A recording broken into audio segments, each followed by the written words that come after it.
So this is day 90 and 91. Tinamad ako. So this is today's update from 90 and 91. Buhay pa naman so far. Yeah, friends. And guys, so yun. Ilang araw nag-suspend. Like, 3 araw na lang pasok. Pero 2 pasok lang kami. May iba na isang beses lang pumasok. Kasi nga vacant nila, di ba? Di ba? So, ayun. August na. August na talaga. Pangat na buhok ko. So, ayun pa, isa pa. Ano ba yun? Bakit libo na yun naka-views? 7,000 na kung sumahin yung sum of views. Nakakainis. Bakit ba kayo nagsasubscribe? So, this is digital diary lang. Crazy kayo. Yeah.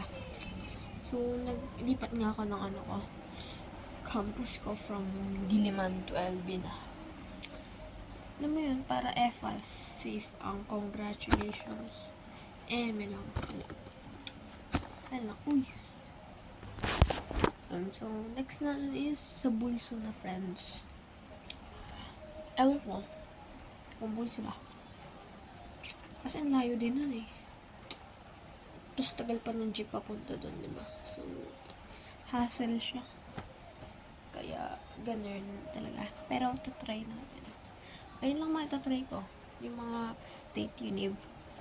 Pero yung mga, like, DLSU, Ateneo, mga ganun, wag na yun. Kasi, sayang lang pumunta doon. Yeah, so, let's be practical. So, pumunta ko is PUP. Either yung main or yung dito.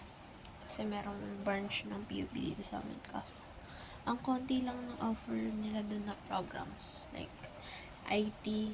Basta more on computers. Pero meron silang saan yun? Yung teacher.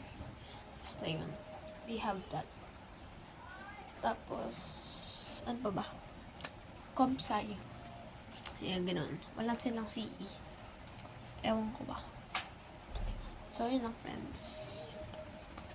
Yun lang. This is day 91. Doing anything. Blah.